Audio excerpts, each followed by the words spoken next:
মেয়েদের পেশাবের পরে পানি ব্যবহার করার পরে মোছার জন্য আলাদা কাপড় ব্যবহার করা জরুরি কিনা? নিয়মিত সাদা স্রাব যায়, নামাজের জন্য আলাদা কাপড় ব্যবহার করি। প্রত্যেকবার নামাজের সময় সাদা স্রাব কাপড়ে লেগে থাকে, প্রতিবার নতুন করে আরেকটা কাপড় নেওয়া সম্ভব নয়। এক্ষেত্রে করণীয় কি? বিতরের নামাজ কি কি সূরা দিয়ে পড়তে হয়? আজানের সময় কিছু খেলে গুনাহ হবে কিনা? স্বামী আর স্ত্রী যে বিছানায় ঘুমায় সে বিছানায় বসে কি নামাজ পড়া যাবে? নতুন কোনো কাপড় পরে না ধুয়ে নামাজ পড়ে নামাজের কোনো ক্ষতি হবে কিনা? নামাজের সিজদা অবস্থায় যদি পা উঠে যায় তাহলে নামাজের কোনো সমস্যা হবে কিনা?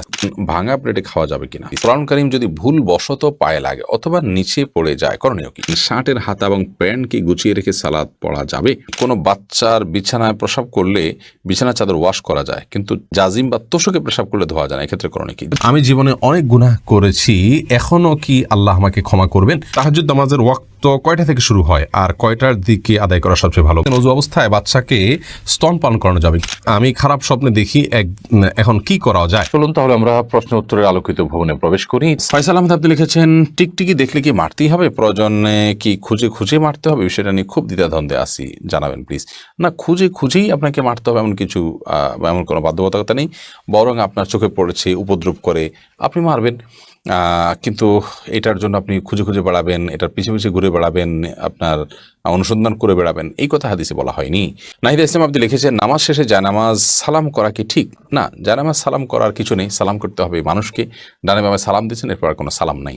এরপরে কোনো কারোর সাথে আপনার হঠাৎ সাক্ষাৎ হয়েছে, সেই জায়গা থেকে আপনি সালাম দিতে পারেন, কিন্তু জায়নামাজকে সালাম দেওয়া এটি কোরআন সুন্নাহর কোনো নির্দেশনা নয়। এটি যদি সালাতের অংশ মনে করে কেউ, সালাত পরবর্তী করণীয় মনে করেন কেউ শরিয়া দৃষ্টিকোণ থেকে, ইসলামের দৃষ্টিকোণ থেকে, তাহলে সেটি বরং বিদআতে পর্যবেসিত হবে। ইসলামের নামে মন গড়া কোনো কিছু করলে সওয়াব হয় না, বরং আরও বিপরীতে গুনাহ হয়। শেখ রোকনুজ্জামান লিখেছেন, অনেক জায়গায় বসে প্রস্রাব করার ব্যবস্থা নেই, দাঁড়িয়ে পেশাব করতে হয়, এরকম পরিবেশ আমরা কি করব?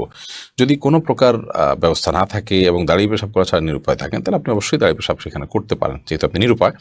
কিন্তু নিয়মিত অভ্যাস বাড়ানো সঠিক নয়, কারণ নবী করিম সাল্লাল্লাহু আলাইহি ওয়াসাল্লাম বসেই সবসময় পেশাব করতেন। তবে বিশেষ একবার তিনি দাঁড়িয়ে পেশাব করেছেন, এবং সেটি কারণ ছিল এমন একটা জায়গায় তিনি গেছেন যেখানে ময়লা আবর্জনা চতুর্দিকে ফেলেছে মানুষ, এবং সেখানে বসার মতো কোনো জায়গা ছিল না, সেজন্য তিনি সেখানে দাঁড়িয়ে পেশাব করেছেন। প্রজাপতি নীর আইডি থেকে আপনি লিখেছেন, ভাঙা প্লেটে খাওয়া যাবে কিনা? ভাঙা প্লেটে খাওয়া যাবে, কোনো অসুবিধা নেই। ভাঙা আয়নায় মাথা চেহারা দেখা যাবে, সেটাতে কোনো অসুবিধা নেই। আমরা অনেকে মনে করি ভাঙা প্লেটে খাওয়া যাবে না, ভাঙা আয়নায় চেহারা দেখা যাবে না, এটা নিছকই আমাদের সামাজিক কুসংস্কার। ভাঙা প্লেটে ভাঙা অংশে জীবাণু থাকতে পারে, সেজন্য আপনি ওইটাতে খেলে অস্বাস্থ্যকর হতে পারে, সেটা তো আপনার একান্ত স্বাস্থ্যগত বিষয়, বাট সেটাও তো নিশ্চিত নয়। বিধায় ভাঙা প্লেটে খেলে যে গুনাহ হয়ে যাবে বা নাজায়েজ হবে, এটা সেরকম নয়, এবং ভাঙা আয়নায় চেহারা দেখলে কোনো অসুবিধা হবে না। এমনি মুস্তাফিজুর রহমান আপনি লিখেছেন, কোরআন কারীম যদি ভুল বশত পায়ে লাগে অথবা নিচে পড়ে যায় করণীয় কি? ভুল বশত পায়ে লাগলে অথবা নিচে পড়ে গেলে আল্লাহর কাছে মাপ চাইতে হবে, যদি এটা অনিচ্ছাকৃত, তারপরে মাপ চাই নিতে হবে, এবং সেই সাথে ভবিষ্যতের জন্য এরকমটি না হয় সেজন্য সাবধানতা অবলম্বন করতে হবে। এর কারণে আপনার বিশেষ কোনো কাফারা নাই। আমরা ছোটবেলা থেকে যে সমস্ত কথা শুনে আসছি যে এর কারণে এত কেজি লবণ দিতে হবে, চাল দিতে হবে গরিবকে ইত্যাদি, এগুলো আমাদের নিজেদের মন গড়া নানান কথাবার্তা। মূলত যদি পড়ে যায়, ইচ্ছাকৃত নয় বরং ভুলে পড়ে গেছে, তাহলে সেক্ষেত্রে সেটার কারণে আপনার বিশেষ কোনো করণীয় নাই, সামনে থেকে সাবধানতা অবলম্বন করতে হবে, এবং যেটি হয়ে গেছে আল্লাহ কোরআনের প্রতি অনিচ্ছাকৃত, তার জন্য আল্লাহর কাছে মাপ চাইতে হবে।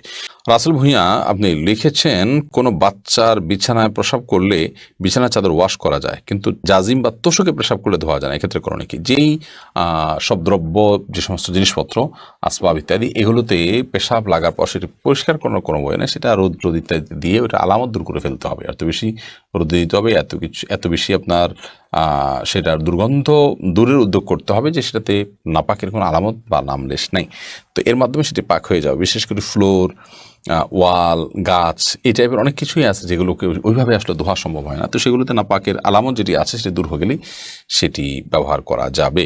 লাইলা নূর কদর এআইডি থেকে লিখেছেন, স্বামী সিগারেট খেলে ওয়াইফের করণীয় কি? ওয়াইফ তাকে বোঝাবেন, যথাসম্ভব নিজে না পারলে অন্য কাউকে দিয়ে বোঝাবেন, আল্লাহর কাছে দোয়া করবেন, তারপর তিনি যদি ফিরে না আসেন একান্ত তার গুনাহ হবে, ওয়াইফ অন্তত দায়মুক্ত হলেন। জুলেখা খাতুন আপনি লিখেছেন, নতুন কোনো কাপড় পরে না ধুয়ে নামাজ পড়ে নামাজের কোনো ক্ষতি হবে কিনা? নতুন কোনো কাপড় পরলে সেটা ধুয়েই পড়তে হবে এমন কোনো বাধ্যবাধকতা নেই, কারণ নতুন কাপড় মানেই যে সেটা নাপাক, সেটাতে অপবিত্রতা আছে এমনটি তো নিশ্চিত নন আপনি, তাহলে এটি ধোয়াটা বাধ্যতামূলক কেন হতে যাবে? তবে হ্যাঁ, আপনারা যদি নতুন কাপড় কেনার পর দেখলেন যে সেখানে কোনো নাপাক আছে, তাহলে ওই জায়গায় সেই নাপাকটা ধোয়াটাই হলো আবশ্যক। অতএব শরীয়ত দৃষ্টিকোণ থেকে নতুন কাপড় ধুয়ে পড়তে হবে এমন কোনো বাধ্যবাধকতা নেই। নীলাকাশ এআইডি থেকে জানতেছেন অজু অবস্থায় বাচ্চাকে স্তন পান করানো যাবে কিনা? যাবে, কোনো অসুবিধা নেই। অনেক মেয়েরা মনে করে যে দুধ দান করলে সন্তানকে দুধ পান করালে অজু ভেঙে যাবে, এটি ভুল ধারণা।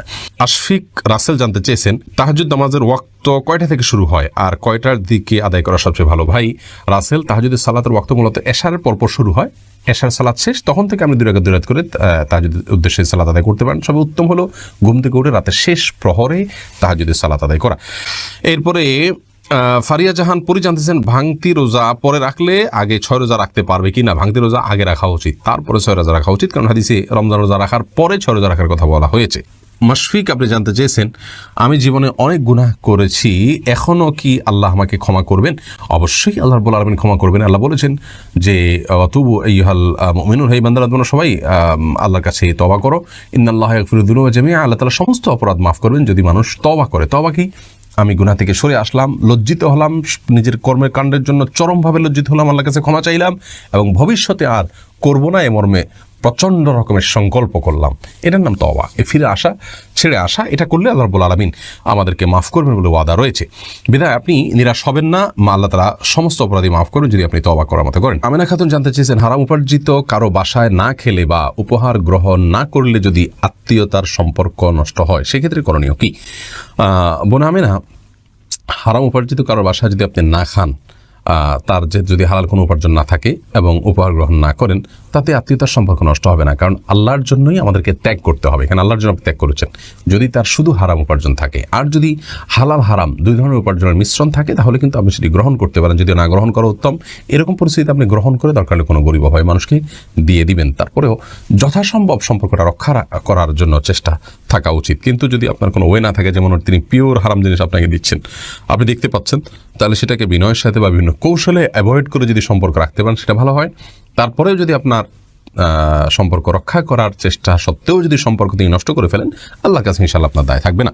সামাইরা জান্নাত আপনি জানতে চেয়েছেন নির্দিষ্ট সময় আকিকা দিয়ে মাংস রেখে দিয়ে পরবর্তীতে অনুষ্ঠান করলে জায়েজ হবে কিনা? হবে, কোনো অসুবিধা নেই।